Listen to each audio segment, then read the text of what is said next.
Hi, Mr. David. How you doing? Doing all right. We probably need maybe next time we'll have like 10 minutes for like welcoming people and then we I know, start. right? I know. No, I know it's more like a busy Thursday for most people. You know, Uh, it's all right. It's all I right. see Okay. Ishola in the audience. Is that Tayo Ishola? Just to be sure, he's one of my peeps. Oh, yes, it is one of your peeps. Hi, David. Hi, what a pleasant surprise. Yeah, I saw this. I was like, seems like a great session. To happy to be here. Awesome. Awesome. Great to have you in the audience. Awesome. And I think there's Mr. Shola also here. Hi, Mr. Mr. Shepherd as Shola. well. Hello, how are Yeah, I you? didn't want to announce him, but William, you I'm here, but we're here for David. Awesome. Awesome. Okay, let's kickstart. So thank you so much, Mr. David, for taking out time from your busy schedule, to be here. We're happy to yeah, have you with us. ambition. Awesome, awesome. And the topic of interest today is a very interesting one. It has a lot to do with finance, and startups, after startup finish, raising capital, what next, and how they're going to go about managing those resources, and that's the reason why we're here today. But before I do that, I'd love to introduce you. I'd love to introduce Mr. David, everyone. Mr. David is the founder and CEO of Fonema. Fonema is an amazing organization, especially when it comes to, working with portfolio companies or companies. They help in the area of operations, strategy. As a matter of fact, one of the best business decisions that we've made at ProDevs is, working with the Fonema team. And it has helped skyrocketed us. It has skyrocketed us in so many ways, in our revenues, our strategies, and all of that. So it's this session is one that I'm even also looking forward to, to learn from. So I'm happy to anchor this, and let's just dive right into it. So first and foremost, we have a couple of questions here. The I team can, has gone yeah. the team has done a lot of research, and they were like, what, after asking a couple of founders, what are the things that they want to learn, what are the things that they want to get out of this, we kind of like outlined a couple of questions, right? And I'll read each of those questions, and I would love you to just throw your insights, share knowledge, and also talk about some companies I know you've worked with. I know you have about 12 portfolio companies, and many of those companies are fundraised also, so telling us some stories too would also help guide and teach the audience here. So the first question I have Companies now, William. It's no is longer that, 12. oh, It's right, 20 portfolio company. 21. Wow. Okay. I missed that. And you were Okay. number 12. And that's a spot because you remember. So, and that's all Right. right. Right. Awesome, awesome, awesome. Okay, so amazing growth, everyone. Okay, so the first question is, what are the first steps a startup should take to effectively manage their finances after a successful fundraise? Yeah, that's a very good question. It's just that it's a very loaded question because it all depends on the context of the capital, right? And I think I did mention that in my LinkedIn post, because so you're raising money because you want to build your future. You want to build your vision, right? You want to build your product. You want to expand, yada yada yada. But then again, when investors give you money, they want hyper growth, right? And they want to see some numbers. They want to see some traction. And I think that it depends on what stage that you are in of building the business. It depends on who you're raising money from, if you're raising from angel investors, if you're raising from VCs, and it depends on what stage of your growth is. And because that would really determine how you're going to use that capital, right? Because when you're raising capital from investors, you're practically trying to fuel growth. It's more like throwing gasoline on the burning fire. But the question is, do you have fire burning in the first place, right? And I think that this is where many founders sort of get it wrong. Because if you've got fire burning and if you pour gasoline, it's bound to spread, right? But if you don't have fire burning, then that's a problem. So what do I mean by fire burning? So the companies go through three key stages of growth. We like to call it the SRS framework. First, you need to be sustainable.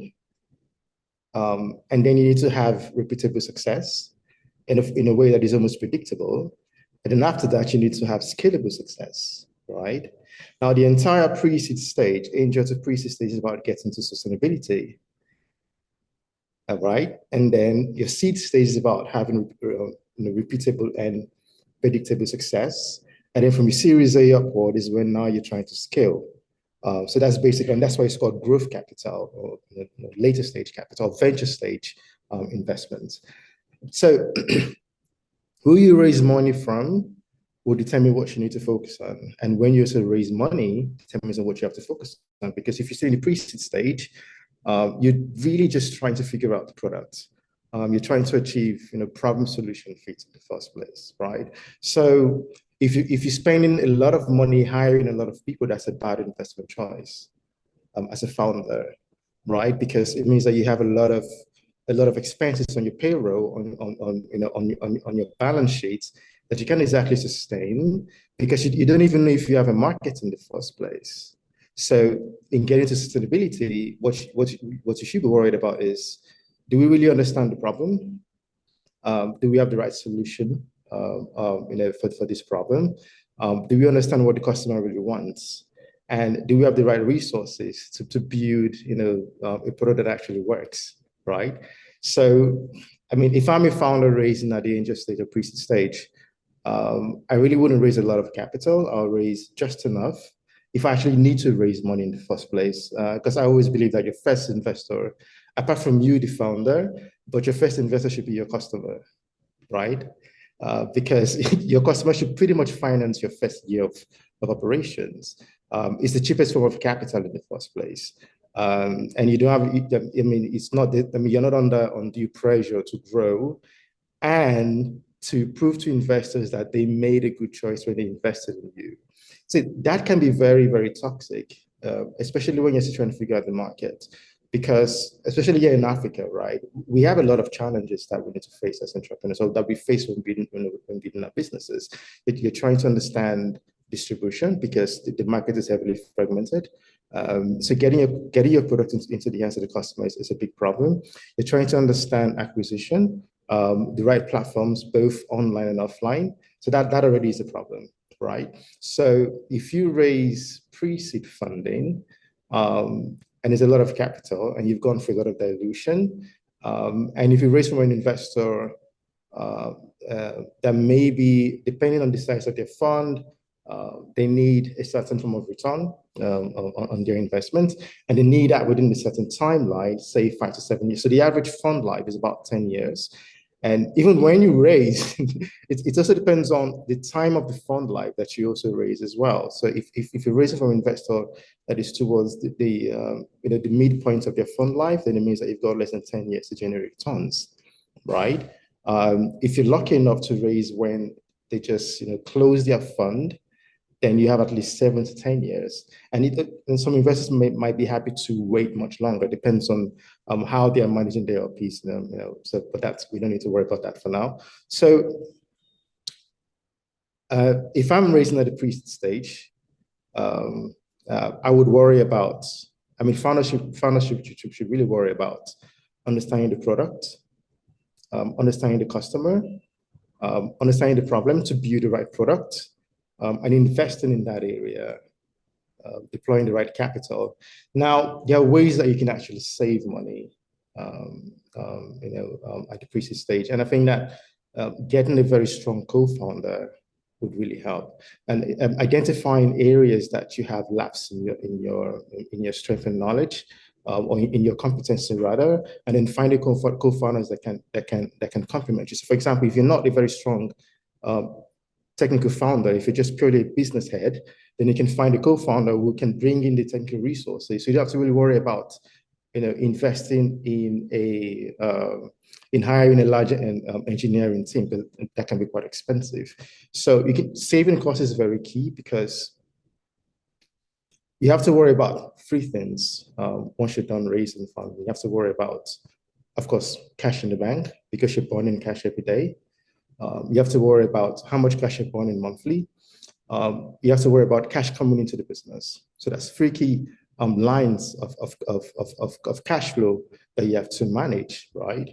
And if you're in the pre-seed stage and you don't really have a product, so there's a time between closing your fundraising round and then getting to a product that actually works. And what does it mean to have a product? You've identified a problem, you've built a solution, maybe your MVP, the customers like it, they're able to pay for it, and you're able to get the product in their hands. And then once they pay, they're happy to keep on using the product, no matter how buggy it is, right? So that is some form of product. It may not be perfect, but this, you're interacting with the market, you're interacting with the customer, you're making revenue, or you're generating cash. Now you can, over time, improve on the product, but at least you're generating cash. Now, the market and how difficult the problem is can also determine the time to which you can get to that state of achieving problem solution fit. You have a product, your customers are paying for it, they're happy to pay for it, they're happy to stay on paying, and then you can also provide support.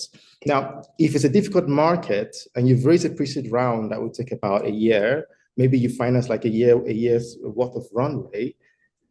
And then if the market is very difficult, and the problem is very difficult, and you have to spend it takes you about 4 to 5 months to get a product ready. And that's a problem because you've already burned cash between month 1 to month 5.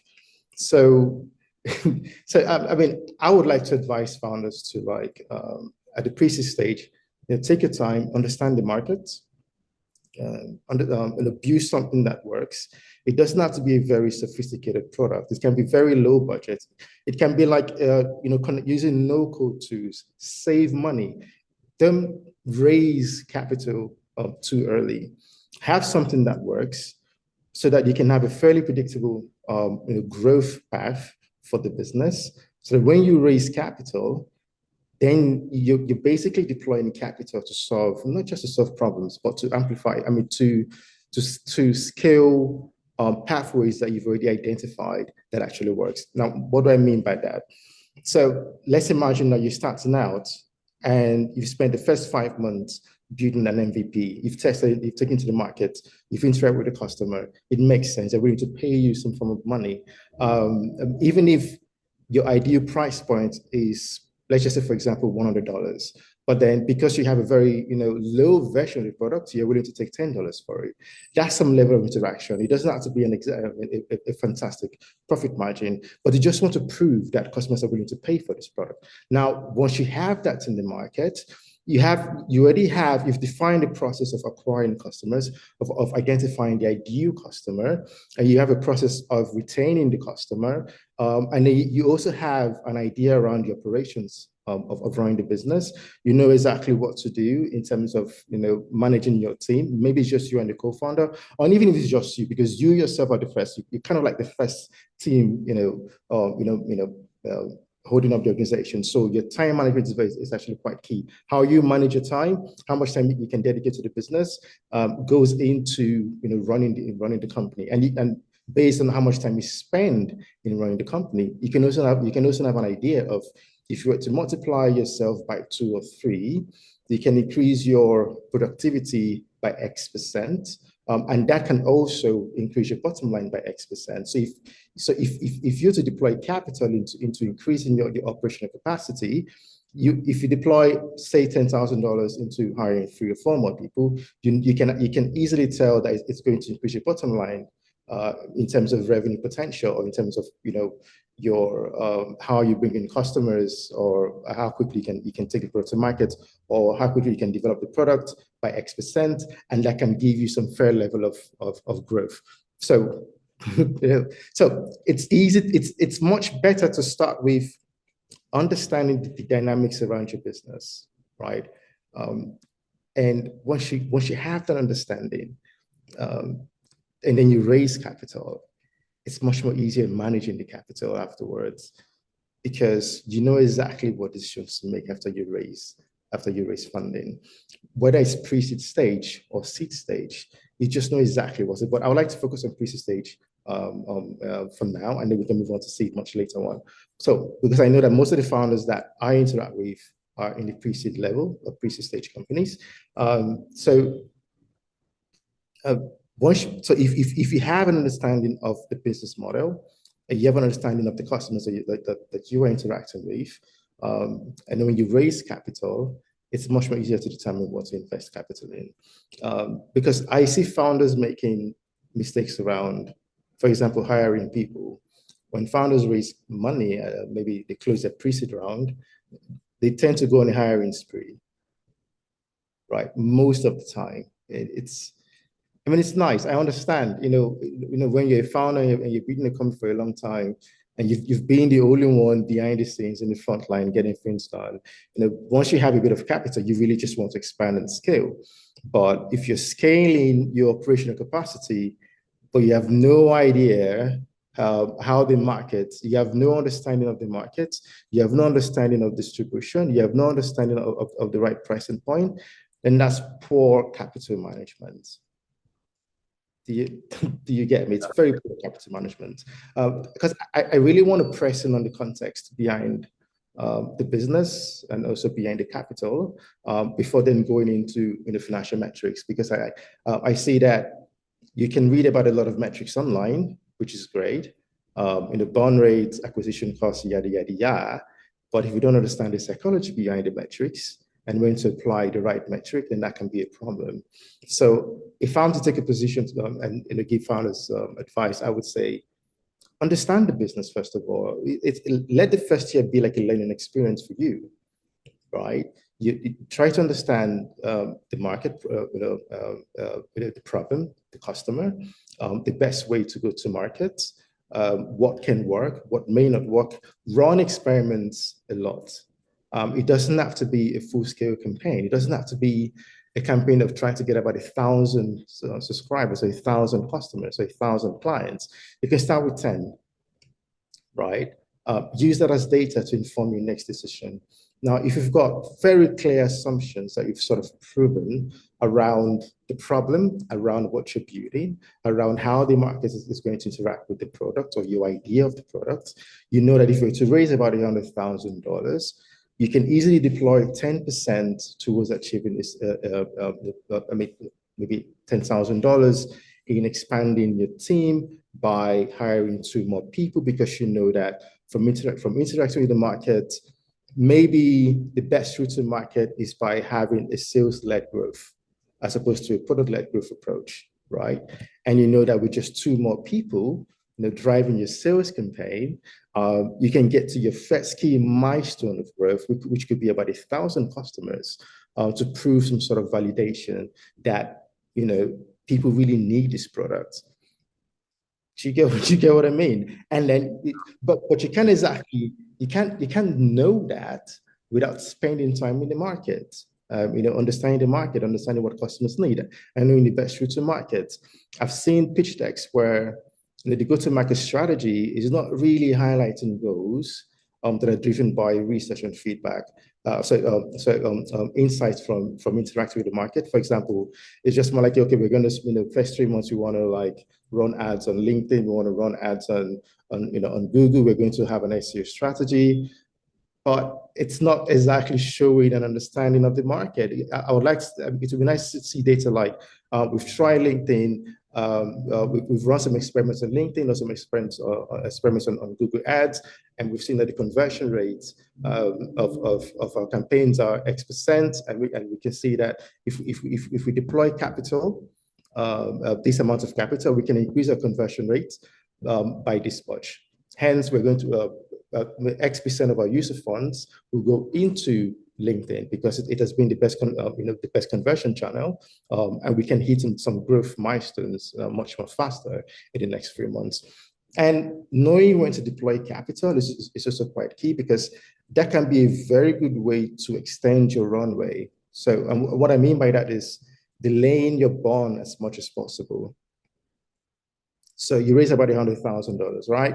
You would assume that, and let's say it's for like a 10 months runway. So you could say, fine, it's just 10K a month, and that's for 10K a month, cash burn to get to about 10 months. But you can actually delay capital deployment. You can hire, instead of hiring a lot of people at once, you can hire in trickles. You can hire on a quarterly basis, space out the hiring, because when you hire people, you need to spend time to sort of educate them on your company's culture, your company's processes. And you as a founder, that's a lot of time, that's a lot of effort on your part that you have to spend time to you only have about 6 hours in a day, 5 days in a week and about 20 days in a month, right? So how it's quite difficult training 20 people all at once. It's not easy. So choose your hiring plan. Define your hiring plan and choose your first hires wisely. That can give you more time to extend your runway, because again, depends on who you raise money from. If you need to show traction very quickly and you're not really showing the numbers, it can either affect your next funding round if your goal is to at the end of the runway raise another round, or it can also affect your revenue performance if your goal is to hit a certain revenue milestone that will then sustain your company for a few more months after the first year or at least the first funding round. Okay, thank you so much. That was a lot to unpack, right? I noticed, I realized I was going on very long, so I decided to cut the short. That was a lot to unpack. As a matter of fact, just to add, I belong to a founders group, and on one of those days, having a conversation, and someone just said, hot take, a lot of startups can actually be built on Excel, even before having a product, right? So it means that people can actually test out these models, test out their business models in the market using Excel of some sort, creating some form of automation, even before going into the process of actually building a product, thereby also saving costs and also understanding the market and using their money efficiently.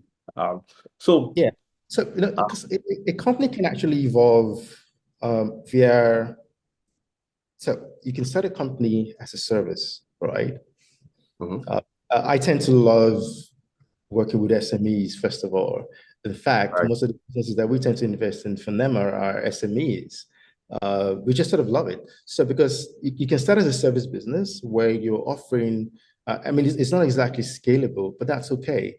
Because as a service business model, you get the chance to really interact with the customer. You get to really understand their problem. Product is very aloof. Once you have a tech product, now you're dealing with scale. It's very aloof. You won't really get a lot of insights and a lot of customer interaction because it's just a lot of people that you have to engage with, right? And that can be very, very strenuous. So a company can start as a service where you have a defined market size, maybe about 100 people that you want to target, and you want to hit that milestone in a space of 2 to 3 years. Forget about raising venture capital. Just run a business where you have revenue coming in, you have expenses, you know exactly how to manage the cash coming in. You know that if when you spend $1 or $10 on acquisition, you're in getting customers in, you're making $5 in profit, or you're making $20 in profit. It's just beautiful. Have a business that actually works. The next stage would then be would be a product, right? And now you're looking at scale. You're looking at automating the processes around acquiring customers. You're looking at automating the value proposition, making it digital. And then after product, it can start evolving from there. Now you have, from a product, you can build, you can evolve into a platform because you've identified key players that you can partner with. You can leverage, some sort of strategy or symbiotic relationship. And then from platform, you can evolve into a data business model. And from data, you can evolve into an AI-powered business model. So that can give you, that alone can give you about 20 years of innovation within the business, right? Yeah.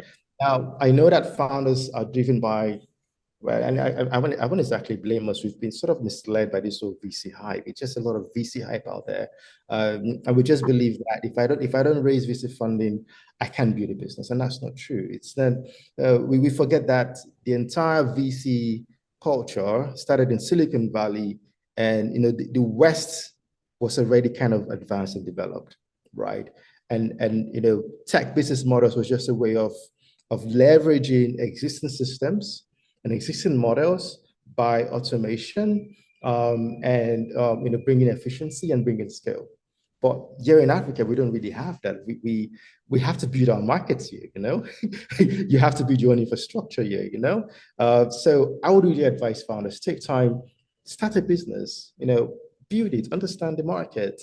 And then once you have a product, then you can raise venture capital because you already know exactly how to scale that product. You can easily tell what your cash burn can be. You know exactly what you're spending on acquiring customers. You understand your unit economics, and you know that if you're to increase spend, it will give you a certain level of return. Yeah. Amazing. Thank you for that. Okay, so my next question, right, that I have here is, how important is it to have a detailed financial plan, you know, and what key elements should be included? So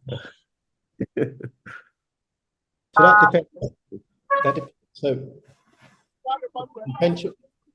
in venture, you're managing a number of things, right? You're managing your revenue projections. You're managing your liquidity, right? That's your cash, either from investors or from revenue. Excuse me, you're managing expenses. And if you're growing by revenue, your financial plan is quite different. If you're growing by fundraising, your financial plan is also quite different because you still have to worry about your equity management. How much are you diluting the business when you raise capital? So it's very important to have a financial plan, obviously.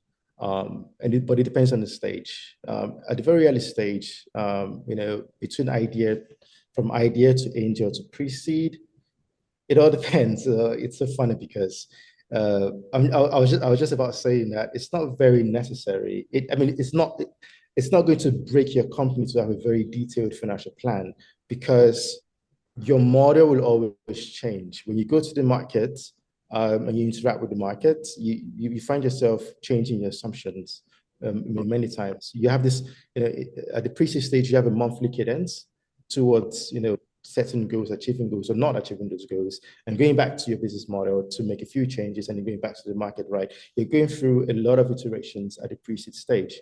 So a financial plan would always evolve and always change. Now, if you're a founder and you don't really have access to, if you don't have the funds to hire a financial analyst to build your financial model, if you're lucky, if you have FUNEMA involved, we can help. You know, in building a financial model. But if you don't have that in place, I would say that just worry a lot about how much you're spending to acquire your customers, how much you're spending to keep the lights on, and how you can optimize around that, around your expenses.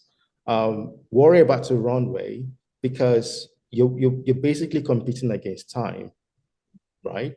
So time basically is either time to when you die as a business, because without cash, you're basically dead, or time towards success. And success could be revenue. Success could be being able to raise capital from investors. So whatever budget you have to have a time element to it. So for example, if you know that for you to successfully raise a pre-seed round, you need to have at least 100 users, and maybe your monthly recurring revenue should be about $10,000 to $5,000 a month, depending on what the going trend is in the market, what investors are looking for.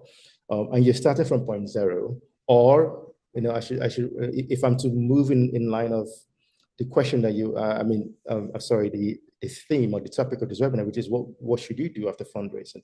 So let's imagine if you raise about $100,000, right, from an investor, and you're starting from point zero, you don't have a product, right? I mean, obviously you need a plan because you have to manage how much you're burning on a monthly basis, and you have to give monthly reports to your investors on, you know, cash in the bank. What are the key metrics around growth, around operations, in terms of people that you've hired, and then around the traction in terms of product development. And without a financial plan, you really cannot provide any. You can give a report, but the report won't exactly have any context. What are you measuring against? So your financial plan should be able to drive your marketing expense. And if I were an investor reviewing your business, I would like to look at how much are you going to spend on acquisition? Great. But also, if you're to spend X dollars in acquisition, do you have an idea of what returns you're going to get from that spend? So obviously your lifetime value and whatnot, that would be nice. That has to be part of a financial plan. And also look at, of course, your hiring plan and how you plan to sustain that. Yeah, and then your revenue. When are you going to start monetizing your your product? At what stage? So if you've got like a runway of 12 months, is it going to be within the first quarter or within the second quarter? Because if I'm an investor in your company, I'm worried about the last quarter of your business.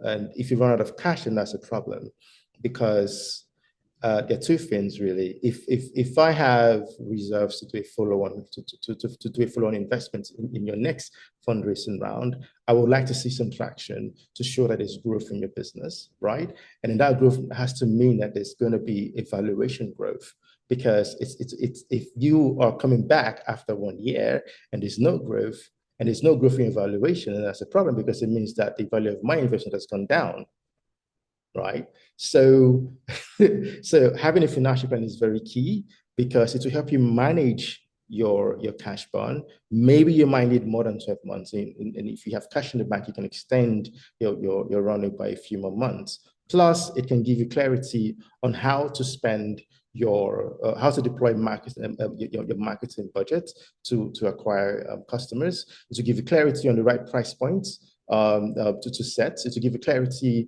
on what your revenue targets should be. To give you clarity on what your recurring revenue will be at the end of the runway, because that will be a key driver for your valuation growth. That will then determine if you can raise your next round, maybe a seed round or a seed plus round, or whatever it is. Amazing, amazing, amazing. Okay, so I think this will be my final question. Then I'll put it out to the audience. In case anyone does have any questions, please feel free to raise your hands up. So this will be my final question. So the last question will be, what role does financial forecasting play in managing a startup's finance? And how can founders create an accurate forecast? That's a unique one. No, it's very much, I mean, it's very much needed. And because, so if you have a market opportunity of about, you've done your research and you realize that your addressable market size of whatever it is that you're building is about 1 million potential users, right? And then what's obtainable, what is serviceable is about maybe 50% of that, and that's about 500,000 users, right? And then what is obtainable based on where you currently are, based on your budget. So, and based on your distribution channels, how to get to the customers, could be about 10,000 people, right? Over the next 3 years. So obviously you have to have some expectation on how much you can acquire year on year until you get to that milestone of 10,000 people, right? Because again, you're competing against time and also cash. You have limited time, you have limited cash, right? So you need to be very, very diligent on how you deploy capital. Without a forecast, you're basically just, spray bullets, and you just blanket, you just, right? But with a forecast, you can have, and it doesn't exactly mean that the forecast is accurate. It's never accurate, but it's more of a guideline. So you know that I need to get to about 10,000 users in 3 years, because in 3 years, if I can hit 10,000 users, I can hit a certain level of revenue performance that would qualify me for a seed round or whatever it is. And that depends on the contract value per user in terms of how much you can make per year per user, right? Let's say you're making about $1,000 per user, or maybe even $100 per user per year. 10,000 is about $1 million a year recurring revenue. I know a few years ago that would qualify for a Series A round, but now you have to get between $1 and $500. So let's just say $500 per year per user, right? Now you also have to factor in things like churn and also conversion rates. So, for example, if you deploy, just because your marketing campaign can reach about 1,000 people per month doesn't mean that you're going to convert all of them. maybe your conversion could be like 10% of that on a monthly basis. But if you don't estimate that in your plan, right? If you know that based on research, and now you've interacted with the market prior to raising capital, you know that at best, it's always 10% conversion, no matter what you do. That's just if you deploy more cash, you won't go past 10% conversion, right? So you can already estimate that into your projections, into your forecasts, because your revenue is a function of your growth. And your growth is pretty much the movement of leads from the top line, which is opt-ins or signups all the way down to actual revenue, and also those that would also stay. If churn is a problem, then you also have to factor that into your forecast. If you know that the churn could likely be 50%, so for every 10 customers you get, you're losing 5, and that means that you have to keep adding, acquiring more customers, or you can decide to use an approach whereby if your revenue is a function of not acquiring more customers every year, but upselling products and trying to earn more revenue per customer, which is basically increasing your net dollar retention, whereby if at the end of year one, you're making about, I don't know, $800,000 in annual revenue from 1,000 customers. And then by year two, you're making $120,000 from the same 1,000 customers. It means that you've been able to increase your revenue from your existing customer base without having to spend money in acquiring more customers. So, but without a forecast, you wouldn't exactly know what to optimize. Without a forecast, you wouldn't exactly know when to spend and when to hold back. So you need to have a forecast. Without a forecast, you're just basically just going to burn cash. You throw cash at every problem, whether it works or it doesn't work. You just keep on throwing cash at every single problem. So yes, a financial plan is very, very essential. I mean, a forecast is actually very essential because it can guide you into what your monthly growth rate should be. In acquiring customers. It will guide you on your revenue expectation for every user you acquire. It will guide you, and if you have a growth rate per month, it also guide you on your budget on a monthly basis as well, right? When to deploy capital to acquire customers, and if you really want to be savvy, it can also guide you on in Q1 we spent about $1,000 to acquire, maybe CAC. Acquisition cost per customer was about $20. But we can see that it's really eating into our profit margins. Can we optimize next quarter to reduce that by $5? Do you get me? So it will guide you, but without a forecast, you're driving blind. Well, thank you very much for that. Thank you very much for that. Okay, so now it's time for the audience. Does anyone have any questions, contributions? Now would be a great time to raise your hands, and I'll be happy to unmute, and take the conversation further.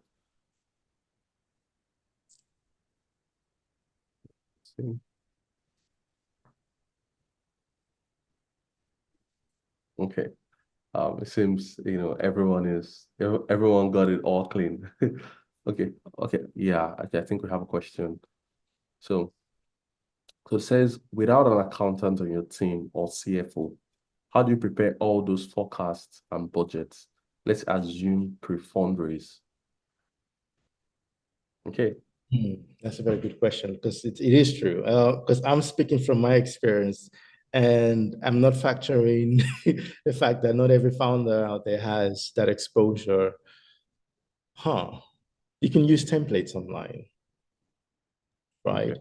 But I think it really does depend on the stage of the business. At the angel stage, if you're just starting out, I would even say run a business. Worry about how much you're spending to build your product. Worry about how much you're spending to get a customer, and just focus on that for the first 3 months. And after 3 months, then you revise what's happening. You look at the data, and then you optimize. And now you have cash in the bank. You can either do an online course, or you can hire someone part-time, an accountant. What you really need is more of a financial analyst anyways, part-time or a freelancer that can build a model for you.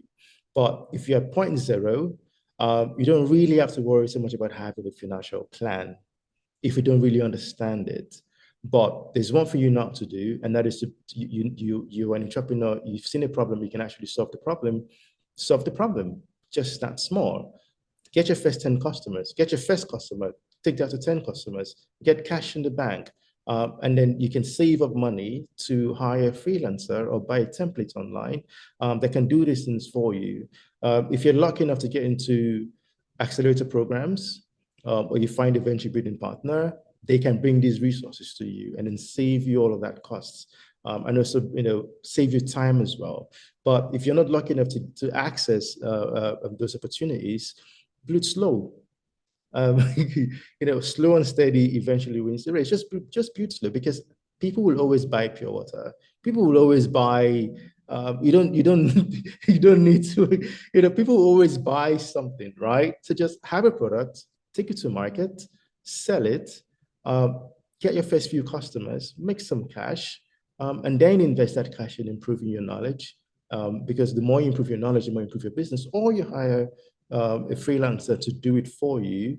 But if you already have about a year in operations, you have a fairly, you have a business that is working, you should have some cash. You can hire an accountant, or you can hire a CFO, or get a partner who can double as a CFO, or you can just hire an accountant or hire a consultant to do the planning for you.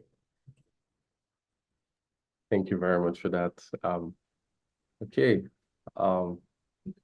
So we got a question, please, I know a lot of names are showing Yetunde or Yelami.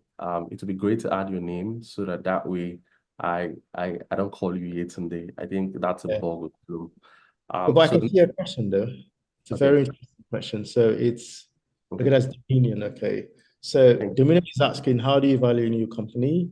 And how do you value an existing company that has been generating revenue?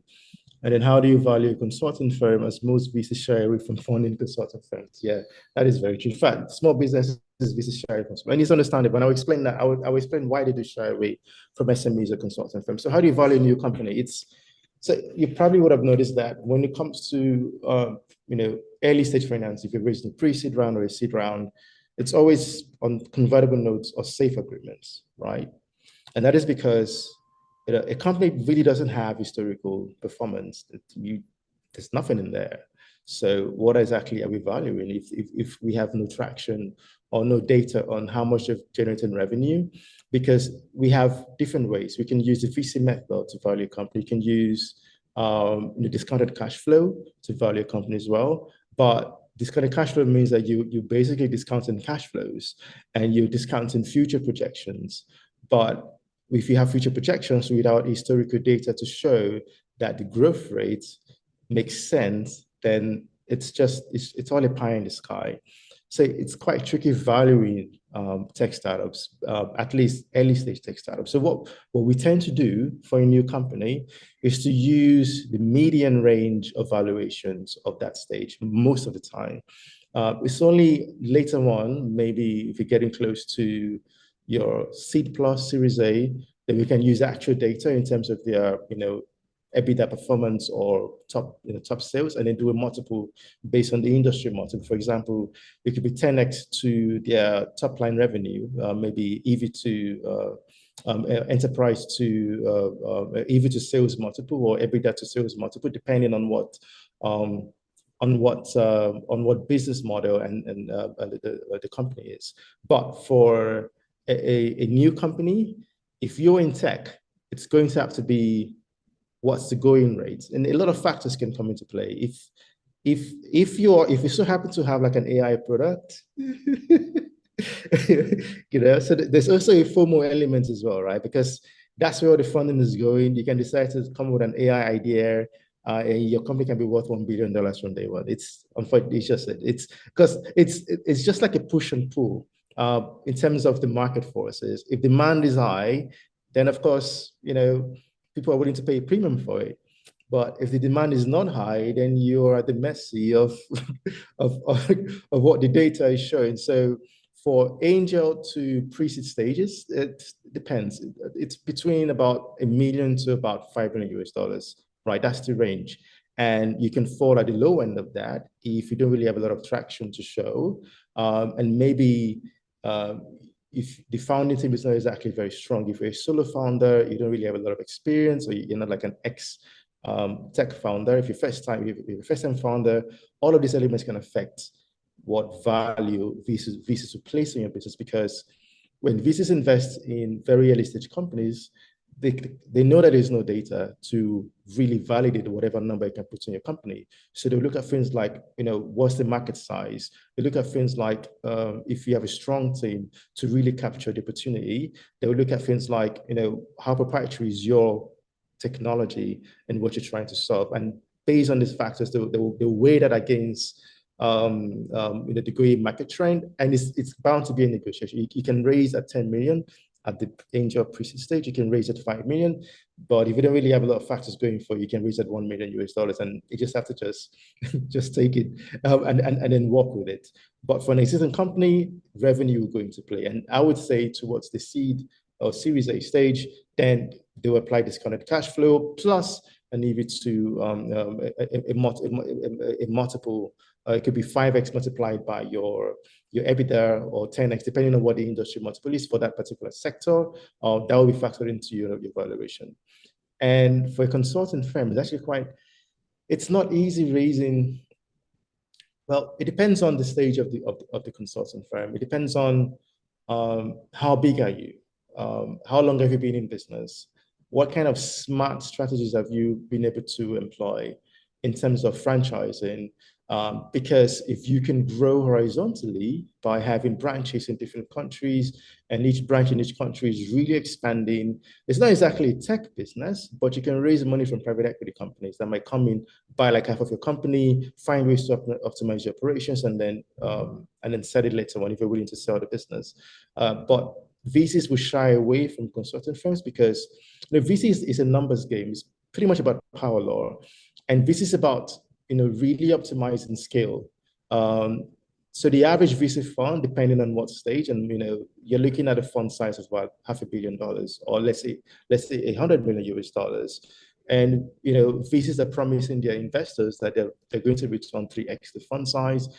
Some may actually return 10x the fund size, and we've had funds that will return about 20x the fund size. So LPs are like, so obviously you have to promise me 5x the fund size. So it means that if an investor is looking to return about $500 million to their LPs, then that it means that if your company cannot give them $500 million, that's a problem. They won't invest in your business. And then of course the market size would have to go into would be a key component of deciding if your venture can if your business can return VC scale. And the reason why technology is the most preferred model, especially asset light, tech business, is because they can actually scale. You don't have to invest a lot of money in operations. You have really high margins. You can scale to over 1 million users in a very short time span. So, and if you've got very strong revenue potential, you can actually hit about $1 billion in revenue, or maybe $100 million in revenue. And that's what VCs are looking for, because it means that if they were to exit at a valuation of $1 billion, they can actually make some good returns on their investments. So no, consulting firms, unless you find a way to build a tech element to your consulting. For example, you have processes that are quite unique, and you have frameworks that are very unique to your firm, and then you build a tech product based on those frameworks. You're automating a few things, and that tech product can then scale to multiple users across multiple countries. Then you might have a chance, at engaging a VC firm. And if you can really grow in 5 years, you can, within 5 and 10 years, you can grow by triple your revenue in 2 years, and then you double, and you keep doubling to get about $100 million in American revenue. Then yes, you can engage a VC firm, and you can raise money from them. But I would advise to not worry about VC firms. I would advise to target angel investors, or you build something that is very unique that you can then approach private equity investors, because PE firms enjoy stable companies that are doing very consistent cash flows, that they know that if they're to invest, they can acquire and sell the business later in the future. And there's one other question here. Yeah. You mentioned being prudent with spending and cautious about talent acquisition right after. So how can the okay, let me read it out properly. You mentioned being prudent with spending and cautious about talent acquisition right after raising a fund. How can the venture prioritize critical investments like product development, customer acquisition, and talent acquisition? When is the right time to focus on these aspects of the business? Okay, so let's dive into that, right? So as a company, you're going through 3 key stages. Yeah, the SRS framework. You have to be sustainable first of all, and then repeatable, and then scalable. And also, you're also going through 3 key stages as well as a business. You need to understand, first of all, there is the founder problem fit. You have to be the best founder to solve this problem. And then there's a problem solution fit. It means that your solution is the right solution for that problem. And because it means that, I mean, you can actually measure that by stickiness. If you have a product in the market that users really love, no matter how buggy it is, no matter how it's not exactly very sexy in the early stages, but then because you're solving a real problem, they just keep on using it. It means that you have problem solution fit. And then the next stage is product market fit. Now, what I see founders do is that, because you can see that it's like this gradual evolution of some sort, right? And I see founders, they spend a lot of money that should be spent at the PMF stage. They bring all of that to the early stage of PSF, right? And that's a problem because you are, in a sense, wasting capital. If you don't really understand the problem and you're just building and building and building, you will run out of cash very quickly. So it depends on the stage that you are in. But if you are still in the very early stage, I would advise in the problem solution fit, you should not invest a lot of capital in building the product. Rather, spend time in understanding the customer. If you're going to build a product, focus on more of an MVP. It's very low cost. You don't need a lot of money for that. You may never need to hire an internal team. You can use no-code tools to have something like a quick prototype you can take to the market and test. You can hire an agency on a budget, build a product, take it to market, test, try to get a bit of revenue in to prove that what you have is the right solution. Customers are willing to pay for it, because that would then mean that your next focus is, okay, great, I've got a few customers and I know that I need to get to, like, going back to my initial example, 10,000 users in 3 years. So if I'm to grow by, maybe the first year, if I'm to grow by 10x, year on year, maybe the first year 100 customers, the second year 1,000 customers, and the third year 10,000 customers. Great. So you have a very lean product. You've gotten to about 50 customers within the first year already using the product, and they're paying you something for it, which is great. Now you can then focus on how can I improve my acquisition channels to get more customers. To get more customers?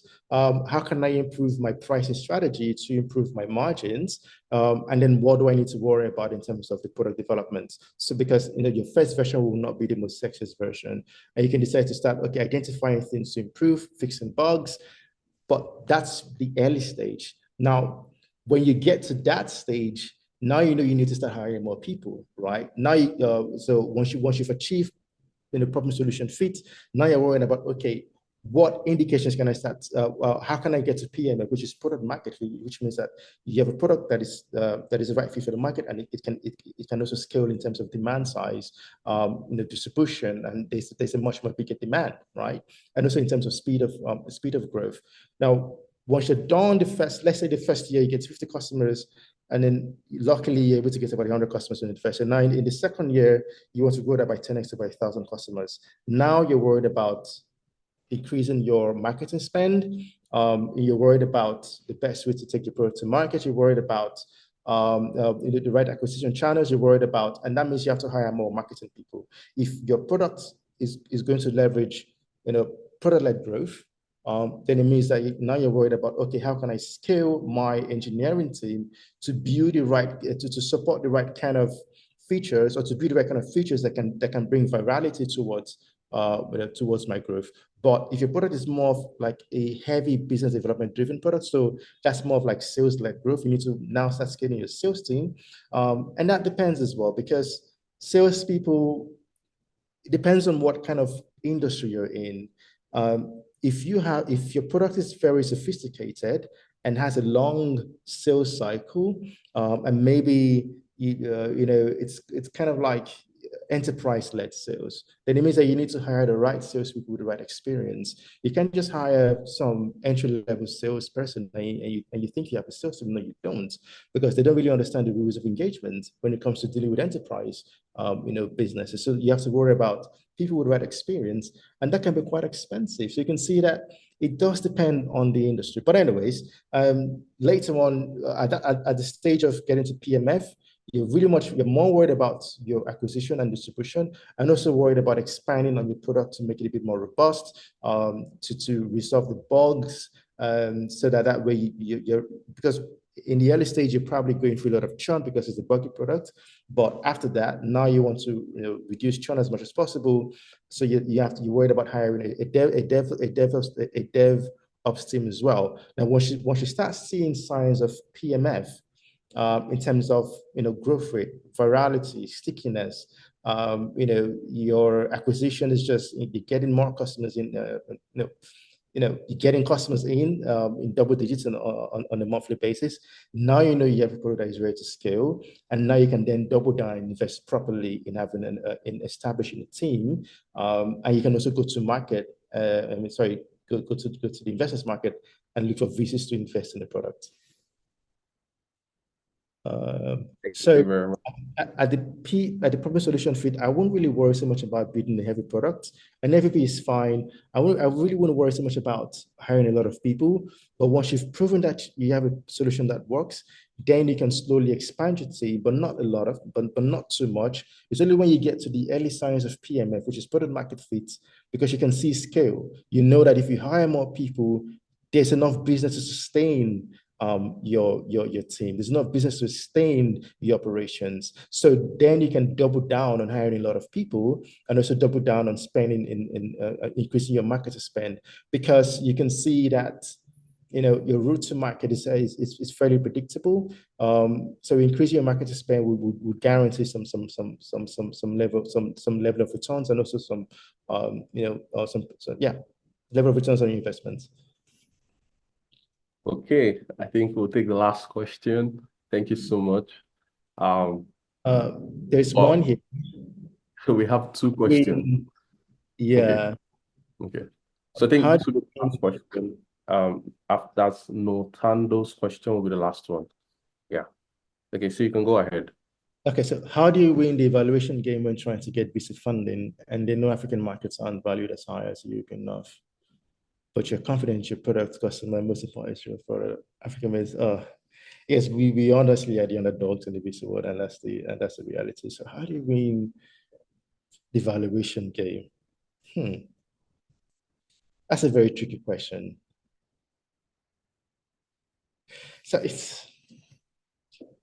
valuation is more about control, right?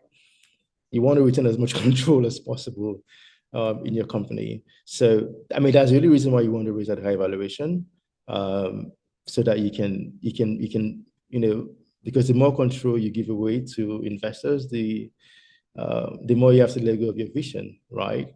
So, and it's all about table stakes. What are you bringing to the table?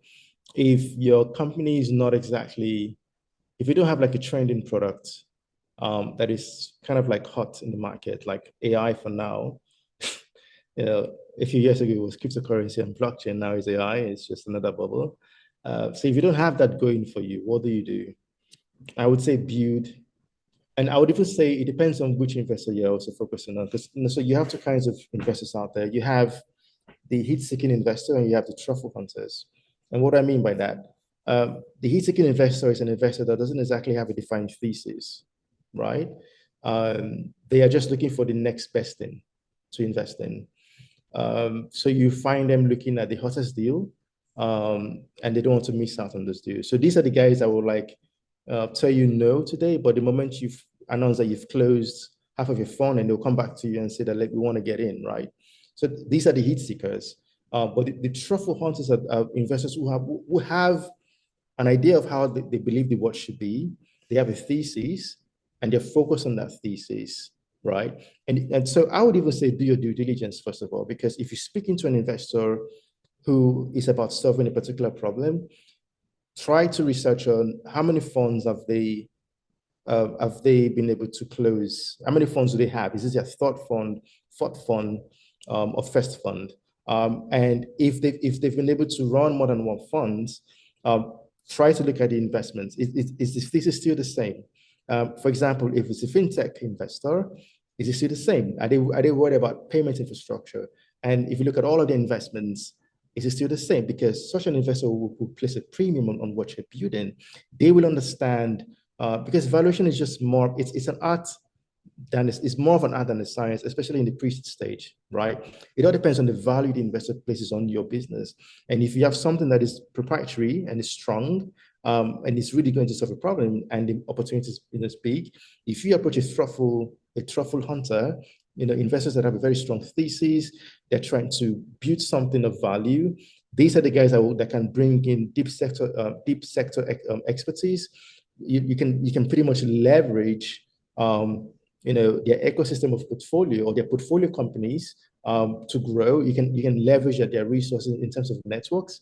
And these are the kind of investors that can go on a call with you at midnight. You can really rely on them, honestly. But a heat-seeking investor, it's more like a wham bam, see you later by the end of the year.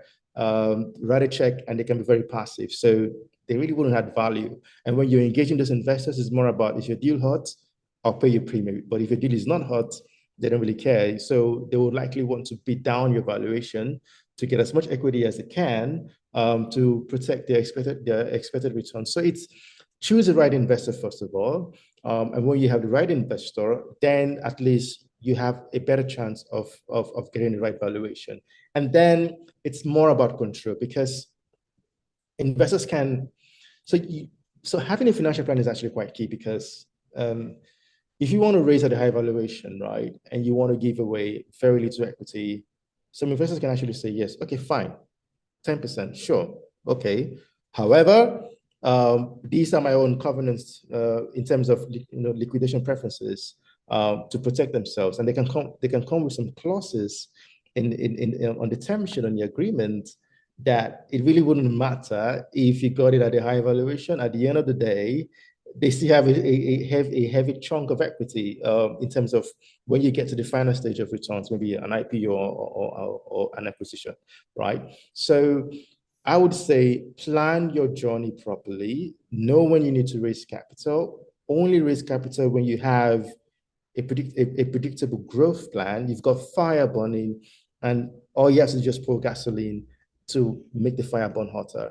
But if you're raising without clarity on your growth, then you're already at the short end of the stick, and the tables are turned against you. You don't really have the right table stakes to push for high valuation, and it's just going to be quite tricky. And also find the right investor. A thesis-driven investor that has a track record of investing to back their thesis is more than willing to get to sit down with you, understand where you're coming from, because they believe that by investing in your business, they're achieving not just returns for their own LPs, but also they're achieving some key goal on how they want to see the world change or to be transformed. So yeah, I would say those factors would have to play. And of course, you can look at other structures, like you have a US entity, sad, but you have a US entity, and your IP is domiciled in the US entity, and you have a Nigerian entity or an African entity that is more like the operating house, because you can also value those things when it comes to risk premiums based on your location. You can use those things to negotiate properly, because if all your assets are domiciled locally, then you're subject to all the risk premiums that you can use to discount whatever value you want to present. Because at the end of the day, investors are not exactly buying your revenue, they're buying your shares, and it's a liquid asset. And shares are only traded between investors. So if they can easily exit your company, hence having a US company, because the US laws in terms of IP transfer is much more easier, then that you can use that to your advantage as well when it comes to trying to push for higher valuation. Sorry, it took a lot of time to answer that, but there's one more question. So what systems and tools can founders use to track their KPIs and OKRs during their first year of bootstrapping? These tools can help enhance the founders. They're free tools, man. Like you can use spreadsheets. Google Sheets has been saving businesses since the 90s. And there are lots of free tools out there. I really wouldn't recommend subscribing to software in your first year because the cost can really accrue over time. And it can be quite expensive, especially if you're on a shoestring budget, if you are on a lean budget. So a spreadsheet is just fine. And we have a lot of templates online on KPIs and OKRs at departmental level that you can use to track. They can use to track your goals, to track your KPIs, and to track your OKRs. So use free tools as much as possible. Be very, very prudent in terms of managing your cash, and only spend because you have no other choice.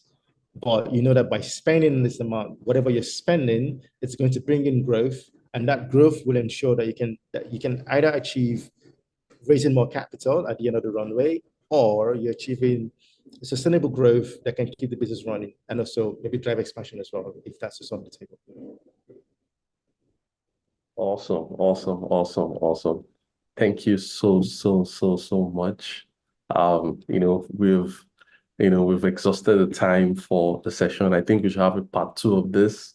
People are trying late, so we're well within the time. Yeah, true. I agree. I think we should have a part 2 of this session, and where people can, ask more questions, and we can go through all the questions that we also had, but thank you very, very much, for this amazing session. And by the way, if you're trying to get across to Mr. David, he's very much available on LinkedIn. The Fundema community of founders, is an amazing community to be in if you're a founder. There's so much you can unpack, from from this conversation, and also from the community in itself. And ProDev in itself is happy to be in that community, right? And to all the founders on this call, just to throw this in, if you guys are looking for tech talents, while your go-to guys, feel free to just hit us up, schedule a call on our website, or just hit us up on LinkedIn. So thank you so much. Mr. David, do you have any last words for us before we call it a wrap? I have a lot actually to say. I'm trying to be mindful of time. Yeah. I have a lot to say. I would just say that it's so understanding where you are will determine what metrics to focus on. And I think it's being very self-aware. Humphrey says I should say something out of topic. Wow, what a challenge, Humphrey. I'm so tuned into the topic, I can't think of anything else. But I would say that okay. Just feel free to go out of topic. Yeah. So life is a system of systems. I think I sort of mentioned that on the LinkedIn post outside. And you have your external systems and you have your internal systems, right? And as a company, before you go out there into the wide, there are different forces out there in the market, and these are systems that would affect you. And if you are not strong internally, then you can easily be crushed by these systems. And when you raise funding from a VC, you're on a treadmill. There's a countdown towards either your expiration or your success or your scale. Well, scale actually success anyways. So I would advise that spend time understanding the systems that define your business, the systems that define you as a person as well. Because I also do know that as a founder, many times we tend to forget that we are the biggest investor in the business, because the opportunity cost to our time is even much higher than most of the checks that you receive from investors. Founders are like the cream of the crop when it comes to talents out there. The fact that you can really drive a business and you can hire and manage people means that if you were to have a job, you would be at top executive level and in proper cash, right? Now, factor that on a yearly basis over 10 to 15 years, and factor that cash growing year on year if you were earning a good salary. That is your investment in quotes to your inside your company. And then factor the risk as well, because higher risk, higher reward. So there's got to be a multiple on that foregone earnings that you're putting into your company. So let's say, for example, over 10 years, you probably would have been earning about $5 million in total of combined, gross salaries. Multiply that by 10, that's 50 million US dollars. So if you're engaging investors, you have to really understand what's going to be your take-home pay on payday. That would help you. That would help you guide your dilution plan over years. I mean, over your funding rounds, because the more control you give away, the less of the slice of the pie that you get to take home. And we've had a lot of VCs come up with all this nonsense of, they don't believe in founders that pay themselves a salary. Please pay yourself a salary, because it's possible that in 10 years' time, the business is acquired and you just walk home with $500,000 and you spend like 5 years, based on how, the preference stacks are weighed against you in terms of this investor taking 2x the investment plus the equity that they own in returns. And if the final price or liquidation price is not really high, and you're working with $500,000, but you've put in 10 years into this company of sweat. You're the one building the business day in, day out. You're the one, you've built relationships, you've lost relationships, you've denied yourself a lot of luxuries and comforts. That has to count for something. So I would actually say that take the time to count the costs of being a founder. It's actually very hard, especially in this part of the world. And then take the time to use that to drive how you engage investors. Believe that you have value. You really do have a lot of value, and that value means something. The time that you spend cannot be returned to you. Money can burn today, but money can be made back tomorrow. So your time is more valuable than a $10,000 or $1 million check from a VCs. Use that to value yourself, to have an end goal in mind, and that would really guide how you engage investors. So it's kind of out of topic, but also within topic. But I just really want to encourage you founders out there to really value your time, and because it's really valuable. It's really valuable. Thank you for that. Thank you so much for that. Oh, I really enjoyed the session. There should be part 2 of this, But there should be part 2. I think that I also enjoyed it, and there's a lot more to unpack. I don't think an hour is not as good as justice, but of course we have to factor in time and people, But yeah, but another part would be nice. Awesome. Thank you so much for your time. Okay, we'll call it a wrap right now. Thank you everyone for joining the call. We appreciate your time. Do have a lovely rest of your day. Okay. Cheers. Bye everyone. It's nice meeting you.